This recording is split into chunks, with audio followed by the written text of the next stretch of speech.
A question I get asked a lot is relationships.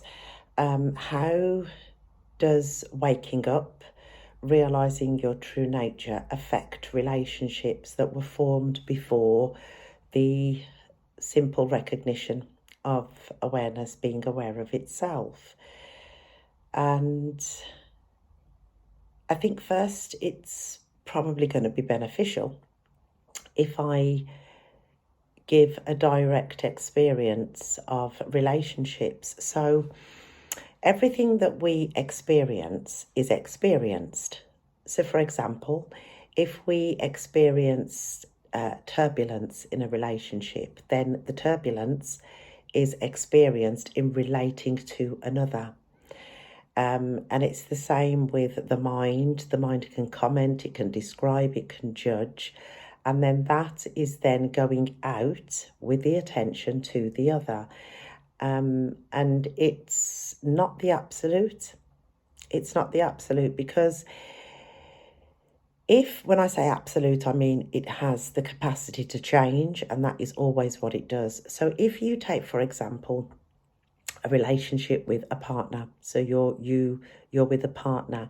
Now, if you take on the scenario that you met this partner, and when you met this person, oh, they were so lovely, they made you feel great, they was appreciative, they were a gorgeous person, everything was flowing, then the emotional experience would be that of harmony, it would be love, it would be happiness, because there's no desire. You're not, if a person is giving you everything that you want, then there's no desire, and so you're free of desire and you feel your natural self. Because the natural self is so attractive, it is so, it's natural. It just feels, it's happiness. And that's what we come here to rediscover. We sometimes mistake that happiness and equate it to the other person. So that person made me feel happy or makes me feel happy. The day that the energetic field changes, so does the opinion. And that's why relationships can get really sticky. Because when you think of the word relationships, it just means that the attention is relating to another person. And the attention has the capacity to pick up the thoughts from the realm of mentalism. It has the capacity to pick up resistance. It has the capacity to pick up feelings. And it also has the capacity to pick up the absolute, the love and the joy that is within all of us. And so the attention, it's unstable. It travels. It doesn't just stay in one place. It is probably predominant more in one of the bodies, but it definitely moves throughout the bodies. So somebody that experiences a lot of mind programs has a predominant state of the attention resting in the realm of mentalism. And so it can be quite noisy, it can be self-critical, it can be critical of others. It doesn't really matter what it does, but that is the nature of the realm of mentalism, the body of mentalism. If somebody has the attention habituated in the emotional realm, then the turbulence is going to be emotional, 1 minute up, 1 minute down, or it could be a predominant state of anger, distress, whatever.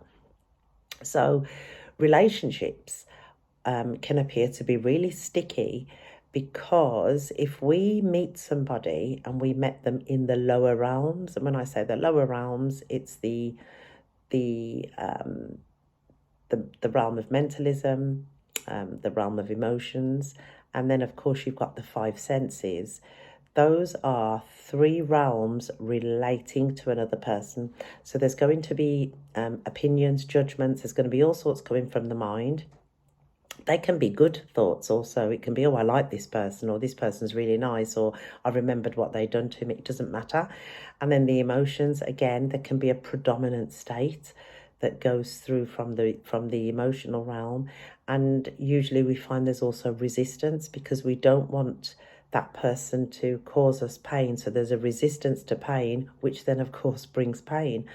And then of course you've got the five senses, which are see, hear, touch, taste, smell, and we use all of those when we're relating to others. Okay, we don't taste people, but we kiss people. They have a certain smell. It can be a certain perfume or aftershave or just the smell of that person. I remember my grandmother, she had a particular smell. She just always smelled of home cooking, and I think I could smell love coming from my grandmother. So, of course, relationships, when we hear of waking up, which means dropping the idea, dropping the relationship with thoughts, feelings, and five senses, it can feel like death.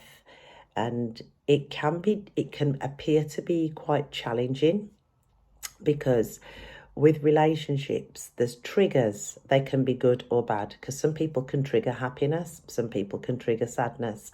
So the thoughts, it's the thoughts that habitually go out towards that person, good or bad or indifferent.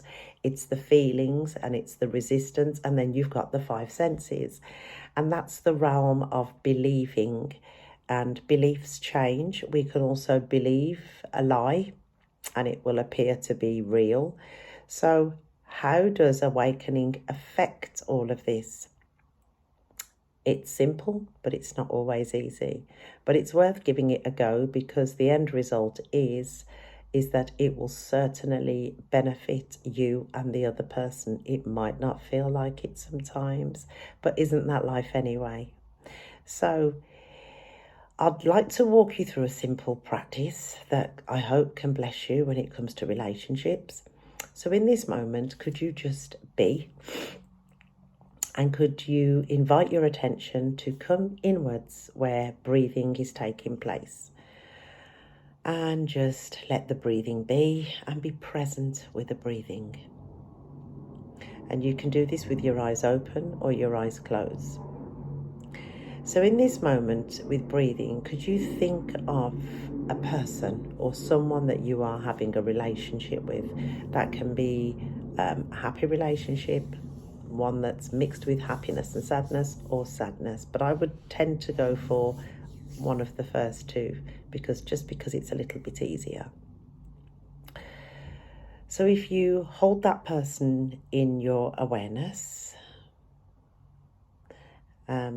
that doesn't necessarily mean go to the mind to picture them. If you keep your attention here and just hold the person in front of you. Now that person can appear as a soft image, or it can be a strong image, or maybe you don't get an image but you get a sense, because all of these emotions and faculties have been involved in this relationship, so any of them can come up.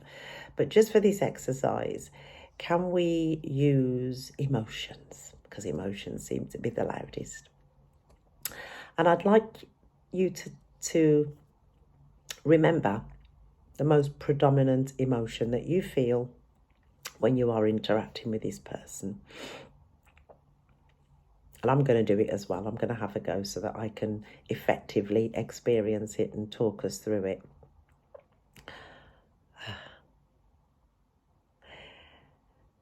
And could you notice and could you be open to see how effortless the emotion appeared?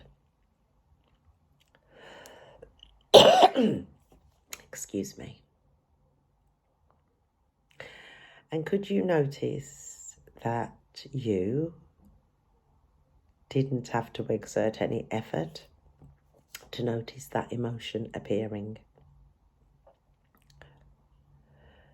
And could you just let that emotion be here without pushing it away, holding it close? Just let it be here. Good. Now, this is only a quick practice. Could we go to the mind and pick a comment that's either describing, that's measuring, judging, having an opinion about this particular person? And did you notice how effortless that opinion, comment, judgment came up, the thought? And did you notice that it didn't take you any effort to notice the thought? Now, if you don't have your eyes open, I'd like you to join me with opening your eyes. And I want you to just have a look at your surroundings. Just let your eyes, not particularly focusing on anything, just have a look around the room. And I want you to bring it to one object and just focus on that one object. Now, I'm not looking at the camera because I've found something to look at in my home. Can you notice the energy that is present when the focus is on one thing?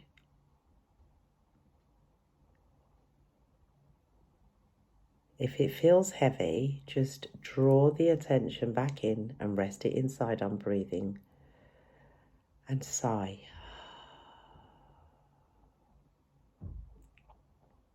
And could you widen your gaze and just take in your surroundings? Now I want you to just answer this question. Did it take any effort to experience seeing happening?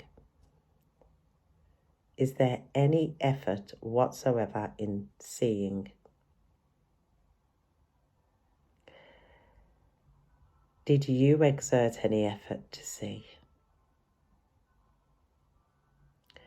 Did seeing exert any effort to do what it does see?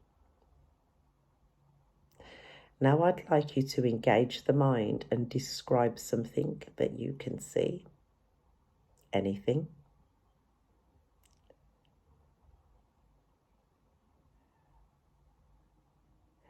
Did you notice how effortless that was? And did you notice how effortless it was for the thought to appear and to make the comment or describe?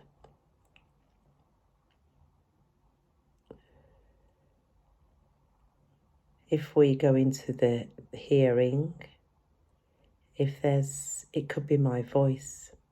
If you're in a room of silence, could you notice that it is taking no effort for hearing to pick up this sound?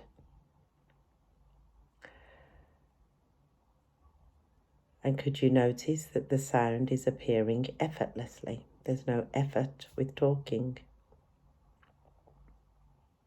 And then smell. Could you notice, okay, I found my perfume. So it's to notice that smelling is taking place.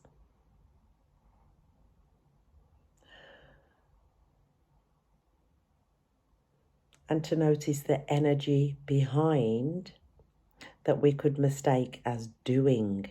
There's an energy behind it, so there's an energy. Did you feel that? That was effortless. The energy that arose to experience smell was effortless.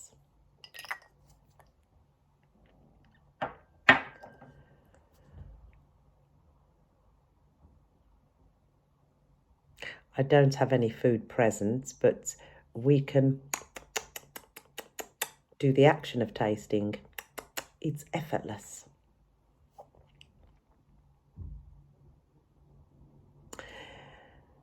If we leave the five senses alone, I mean, there's also touch.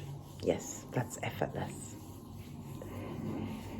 If we leave the five senses alone, we haven't lost anything. Seeing happened, hearing, touch, taste, smell, they happened. And that's the relationship that we have with others. But what tends to happen is, if I were to use the perfume again, and I was to smell, if I were to allow memory to come up, it could remind me of when I last wore this perfume when I was with my partner. So smelling is happening effortlessly. The thought is happening effortlessly. I'm touching this effortlessly. When I put the bottle down, I'm hearing it effortlessly. And if I look at it, I'm seeing it effortlessly. But then behind the five senses is the emotional realm and the realm of mentalism. Although they are all effortless, they come as a cluster. And that's why relationships feel sticky, because it's three things going out at once, or it can be. So I can see my partner, a thought can go out and an emotion can go out. And that's why relationships feel strong, because, oh my God, I'm really involved. So the simple remedy is to pull the attention back, pull it back, let it sit into the place of the breath, and still do what needs to be done. There's no doer. The doer is the attention that is going out and doing. But we've just discovered that there's an energy that rises when we smell. There might be one that rises when we hear, when we touch, when we taste, when we interact, because that's where relationships take part. It's the interaction. I think really to bring this home is to understand that we have been relating for absolutely years. It might be with one person, it could be with many people, but we've been relating. I mean, I relate with my parents, my siblings, my extended family, my son, my grandchildren, my partner, and then I go into the wider world and I relate with people according to the career that I've chosen. And then, of course, there's strangers, there's motorists, there's pedestrians, there's people in the shop. So I'm constantly invoking the five senses. Prior to awakening, the emotions were getting involved, and so was the thinkingness. So since the awakening, there's just clear seeing. It's just I exist. The mind is quiet, which means that intuition has taken over. There's no thought that tells the body mind what to say. Intuition takes over. And if somebody, if I bump into somebody in, let's say, the grocery store that I don't know, and they seem to appear to be grumpy, I'm not personal, because there's no thoughts telling me they're grumpy. There's no thinkingness. There's no emotions. There's no resistance. But the five senses are present, and there's a recognition that seeing is happening, hearing is happening. But that doesn't make you boring, and it doesn't make you detached. It just makes the thing real. And usually it's called non-judgmental. When you're stood in your authority of non-judgmental, it affects the other person. They cannot hold that anger. They tend to either make an excuse and leave the store, or they have a sigh of release, or something comes in and changes the whole circumstance. I would highly recommend that if relationships are challenging, or you're waking up to who you are, you're the realization, you're realizing more and more and more of what you are rather than what you are not. Relationships appear to be the most challenging because they've got the most investment. It doesn't mean that people are doing things to undo your seeing. The mind will tell you that. The mind is not your friend, by the way. That talkative, it's just a distraction. And I just want to encourage you, because being in a relationship with somebody who has no interest, I've never had a conversation with my partner about awakening. We don't talk about it. We are complete and absolute opposites, and yet the self-realization that I exist and I'm aware that I exist just sets the tone for everything. He can still do things that will, I don't want to say rub me the wrong way, but that can bring an emotion forward. But then I notice that emotion has effortlessly appeared, and so I don't take it serious. Of course, I will still do what I need to do. If my partner leaves his cup on the coffee table rather than take it into the kitchen, that's just a real basic example. If there's an old program that liked everything to be in its place, then the emotion will come up and offer me and say, do you want to play this game? and I noticed that it came effortlessly. I effortlessly saw it. So straight away, I've killed the power of the emotion overriding and taking control of the body mind. And it's just seen for what it is. It's not taken seriously. And I can still pick the cup up and say, come on, sweetheart, you know where the kitchen is. But there's no investment in any emotions, any thinkingness. The five senses are not dictating to me. It just is. And when that happens, my partner is very apologetic. Oh, sorry, sweetheart, I was going to take it in the kitchen. Whereas historically, when there was an investment of the emotions and the thoughts and the programs and beliefs and the desires that I want his approval, I want control, when they were running subconsciously, he would react. He would 100% react. So it's not that the other person changes. The change happens from within, and the change is so simple and so basic. It used time to dissolve time to become the timeless. Life is so much easier. I hope this has helped. You can reach out to me for a conversation. If there's a bit of stickiness and there's more clarity or more pointing, then please feel free to do that. I also work with a lot of people that have challenges around finances, so relationships, finances, and health. Health is another one, because not only do we deal with the emotions and the five senses, we also have the feelings of feeling lonely, of the thought and the feeling comes that I am lonely, and then the emotion backs it up and says, yes, you are lonely, and it can have an effect on the body.